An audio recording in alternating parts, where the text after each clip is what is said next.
नमस्कार दोस्तों, हम आपका स्वागत करते हैं आपके अपने YouTube channel the art of life में। आज हमारी चर्चा का विषय है विकसित भारत। क्या हम विकसित भारत में हैं? विकसित भारत की दौड़ में हम आज की वर्तमान स्थिति में कहाँ हैं? इन्हीं के विभिन्न बिंदुओं को लेकर के हम चर्चा कर रहे हैं और चर्चा में साथ हैं हमारे जगमोहन जी। तो जगमोहन जी, आज का विषय जैसे हमने पहले ही बता दिया है कि विकसित भारत, तो विकसित भारत पर थोड़ा सा बताएं हमें। नमस्कार दोस्तों, जैसा कि हमारे सर बोल रहे हैं कि क्या भारत विकसित है अथवा भारत विकसित कब तक बनेगा और वर्तमान स्थिति में हम विकसित भारत की स्थिति में कहाँ पर हैं, ये कुछ 2-3 प्रश्न हैं। लेकिन यदि हम बात करें कि विकसित भारत, एक डेटा देखते हैं और वो डेटा क्या कहता है कि भारत की प्रति व्यक्ति आय पर कैपिटा इनकम 1,70,000 व्यक्ति थी 2023 के अनुसार, अब बढ़ गई होगी वार्षिक। अगर किसी भी भारत के एक व्यक्ति की आय 1,70, 1,80 या अब 2023 के बाद तो बढ़ी होगी, 1,90 के करीब हो या 2 लाख रुपए प्रति व्यक्ति हो, तो वो भारत तो विकसित हो ही चुका। तो भारत तो विकसित है डेटा के अनुसार तो है। लेकिन अगर 4 व्यक्ति हैं घर में और एक व्यक्ति 2 लाख रुपए कमा रहा है तो 4 व्यक्ति 8 लाख रुपए कमा रहे हैं, तो हर एक भारत सुखी संपन्न है, आर्थिक रूप से हमारे लिए कोई संकट नहीं है जी, ऐसा लगता है हमें। उस आधार पर हम विकसित हो चुके, ऐसा मानना चाहिए ना आपको भाई। जब किसी भी घर के एक व्यक्ति की आय, एक परिवार की 4 व्यक्ति रहते हैं, 8 लाख रुपए सालाना आय है, तो इसका मतलब उसमें कोई भी संकट तो है नहीं। क्या आज की स्थिति में है किसी परिवार की 8 लाख सब मान लिया हमने कि 4 व्यक्ति हैं, क्या 4 व्यक्तियों की आय परिवार में 8 लाख है? मुझे तो नहीं लगता आज की स्थिति नहीं कि किसी की है। नहीं, आप समझे नहीं शायद। 8 लाख का मतलब ये होता है कि ये जो रेशियो निकाला है पर कैपिटा इनकम का, ये है एवरेज। और ये एवरेज क्या किया जाता है, जब पर कैपिटा इनकम निकाली जाती है तो टोटल जो इंडिया की जीडीपी होती है उसमें उसकी पॉपुलेशन को डिवाइड कर दिया जाता है, जिसके फलस्वरूप जो रकम प्राप्त होती है उसको पर कैपिटा इनकम के अंतर्गत में मान लिया जाता है।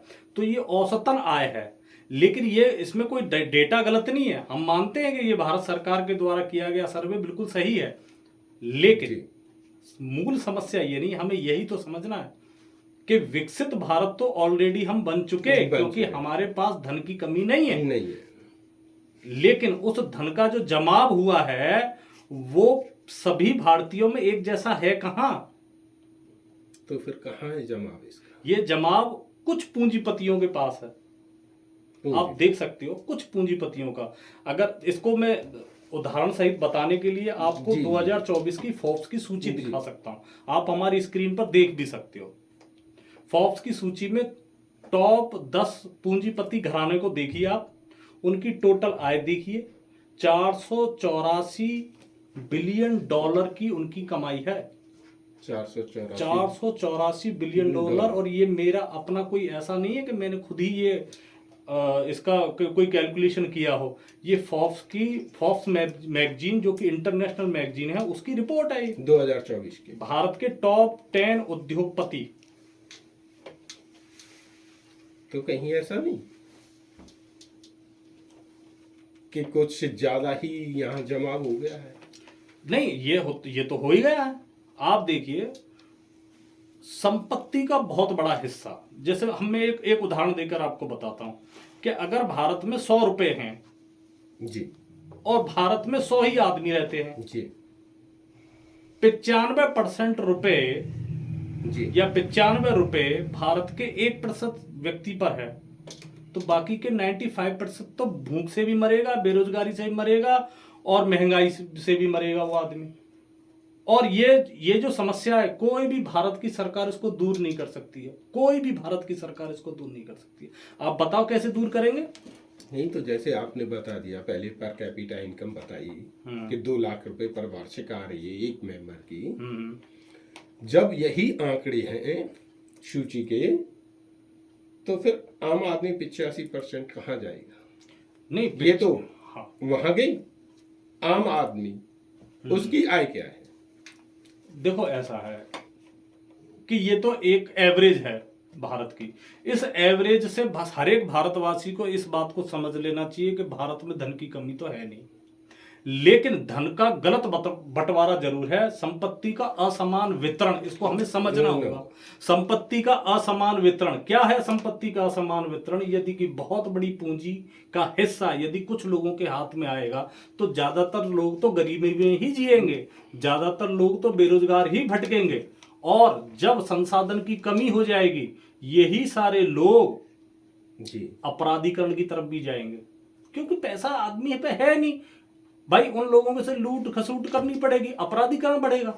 इसके लिए आवश्यकता है कि अब समय आ गया है कि समाजवाद को केवल भारत की प्रस्तावना में शामिल करने से ही सब कुछ नहीं हो सकता है। समाजवाद को लागू करना पड़ेगा। केवल भारत के व्यक्तियों को 5 किलो नाच देने से ही सब कुछ नहीं होगा। उनको संपत्ति में साझेदारी भी देनी पड़ेगी, सत्ता में साझेदारी भी देनी पड़ेगी। दुर्भाग्यशाली बात यह है कि भारत के लोगों को न तो संपत्ति में साझेदारी, न ही सत्ता में साझेदारी, और ये भारत के लोगों के साथ में इसलिए हो रहा है कि उनकी सत्ता में साझेदारी है ही नहीं। वो प्रतिनिधित्व नहीं करते लोकसभा और विधानसभाओं में। सारे उद्योगपति और पूंजीपति ये सारे लोग चुनकर जाते हैं, सारे के सारे लोग ही तो चुनकर जाते हैं। कौन आम आदमी चुन के जाता है? जब लोकसभा और विधानसभाओं में इनका प्रतिनिधित्व ही नहीं हो रहा है तो वो कैसे उनके लिए कानून बनाएंगे? कोई उद्योगपति आपने कभी धरना देते हुए देखा है? नहीं। बताओ, किसी भी उद्योगपति ने, किसी भी पूंजीपति ने कभी धरना दिया है? केवल मिडिल क्लास और लोअर क्लास ही धरना देती है, जबकि उनका प्रतिनिधित्व ऐसा माना जाता है कि वो लोग कर रहे हैं, कभी उनकी बात सुनी नहीं जाती। तो ऐसा नहीं महसूस कर रहे आप कि हमारे अमीर अमीर होता जा रहा है, गरीब और गरीब होता जा रहा है? नहीं, ये तो स्थिति और ज्यादा गंभीर होने वाली है आगे के कुछ समय। तो इसके तो परिणाम और ज्यादा गंभीर आएंगे। क्यों नहीं होगी? पॉपुलेशन लगातार बढ़ रही है, पॉपुलेशन बढ़ रही है, गरीबी भी बढ़ेगी, बेरोजगारी भी बढ़ेगी और अपराधीकरण भी बढ़ेगा। इसके लिए आवश्यकता है कि भारत के लोगों को ये समझ लेना चाहिए कि ये जो संपत्ति है, इस संपत्ति का सही सही बंटवारा अब करना जरूरी हो गया है। क्या ये संभव नहीं है? संभव है, लेकिन उसके लिए भारत सरकार ने किया क्या है? शुरुआती दौर में जब भारत आजाद हुआ था 1947 के बाद, 1947 के बाद में भारत सरकार ने एक काम बड़ा बढ़िया किया था, जमींदारी प्रथा को खत्म कर दिया था। उस समय भारत आजाद हुआ था, नेता भी थोड़े से देशभक्त ज्यादा ही थे। सबसे पहला कानून यूज किया था। उसके बाद में कोई दूसरा कानून ऐसा नहीं आया जिसने ज्यादातर लोगों को फायदा पहुंचाया हो। उस समय पर जमींदारी प्रथा चलती थी, और जमींदारी प्रथा के अंतर्गत जितने भी वर्तमान किसान और उनके पूर्वज थे वो सभी मजदूर थे, खेत मजदूर थे उन जमींदारों के यहाँ। इस कानून को आने से वो खेत मजदूर किसान बने, हकीकत में किसान बने, जिसको रैयतवाड़ी बोलते हैं। रैयतवाड़ी व्यवस्था भारत में लागू हुई, जमींदारी प्रथा भारत में खत्म हुई। लेकिन केवल खेत ही संपत्ति नहीं होते, खेत तो संपत्ति का एक छोटा सा हिस्सा है। संपत्ति का बहुत बड़ा हिस्सा इन नेताओं के साथ साथ इन पूंजीपतियों के गठजोड़ से उस संपत्ति का जो असमान वितरण हुआ है वो आजादी के कुछ समय बाद बढ़ता ही चला गया। और अब ये स्थिति हो गई है कि भारत में संपत्ति का असंतुलन पैदा हो चुका है। बहुत छोटे वर्ग पर बहुत ज्यादा संपत्ति है और बहुत ज्यादा बड़े वर्ग पर, जो मिडिल क्लास और निम्न क्लास के सारे लोग हैं, उन पर संपत्ति का बहुत थोड़ा हिस्सा आता है। तो अब आपने शुरुआत में जो क्वेश्चन पूछा था, और वो क्वेश्चन क्या था शुरुआत में? विकसित भारत बनेगा कैसे? हमने एक लक्ष्य रखा 2047 तक भारत विकसित बनेगा। इस हिसाब से तो नहीं लग रहा कि 3047 तक। अरे आप क्रिकेट मैच देखते हो, क्रिकेट मैच में यदि कोई 350 का स्कोर है और दूसरी टीम आती है, 50-50 ओवर का गेम है, और उस गेम में हम क्या करते हैं कि वो टीम खेल रही है और उसने 30 ओवर में मात्र बनाए हैं 100 रन, बाकी के 20 ओवर में उसको कवर कर लेंगे क्या? आसान नहीं, नामुमकिन हो जाएगा ना। जो 30 ओवर में 100 रन बना रहा है वो 20 ओवर में कैसे बना देगा 250 रन? तो क्या सरकार की और बिल्कुल विचारधारा ही नहीं है कि आगे बढ़े। नहीं, विचारधारा इस तरीके की विचारधारा तो ये है कि बनेंगे 3047 तक, कोई कार्य 2047 योजना तक कभी नहीं है। बन ही नहीं सकते। नहीं, आप कोई कार्य योजना नहीं। आप ही बताइए, संपत्ति का जमाव जब तक कुछ लोगों के हाथ से निकलकर बहुत बड़ी जनता तक, जब तक उनके हाथों तक ना पहुंचे, और हाथों तक पहुंचने का मतलब यह है कि उन व्यक्तियों को कुशल बनाया जाएगा, उनकी योजनाएं कुछ लागू की जाएंगी। ऐसी कोई योजना है? हाँ, मैं मानता हूं, जब ये सरकार मोदी जी की सरकार 2014 में बनी थी, जी, करने के लिए आए थे। ऐसा नहीं है कि लोग करने के लिए नहीं आते हैं। उन्होंने एक योजना चलाई थी, उस योजना का नाम था मेक इन इंडिया। और मेक इन इंडिया आज भी चल रही है। मेक इन इंडिया में, और उन्होंने बड़े जोश में ये भी बोला था कि पर ईयर में 2 करोड़ लोगों को रोजगार दूंगा। उनका अपना कोई तरीका भी होगा, मेक इन इंडिया उनका शायद प्रोसेस होगा। उस मेक इन इंडिया में उन्होंने 2 करोड़ का ही लक्ष्य रखा होगा कि हर साल 2 करोड़ लोगों को लक्ष्य दूंगा। लेकिन उस मेक इन इंडिया में अब केवल हेलीकॉप्टर बनते हैं। भारत की मास पॉपुलेशन को यूज ही नहीं किया जा रहा है। भाई, इतनी बड़ी पॉपुलेशन है, इतने बड़े मजदूर वर्ग हैं, किसान हैं, उनको ट्रेंड किया जाए, उनको क्यों नहीं यूज किया जाता है? लेकिन इसमें भी बड़ी मुश्किल है, फिर पूंजीपतियों का दखल। क्योंकि मैंने फिर बताता हूं आपको, ये नेताओं का और पूंजीपतियों का जो गठजोड़ है, इसने संपत्ति को एक जगह इकट्ठा कर दिया है। और ये सब आजादी के कुछ समय बाद से अब तक चल रहा है। हर एक नेता के अपने अपने उद्योगपति छांट रखे हैं उन्होंने।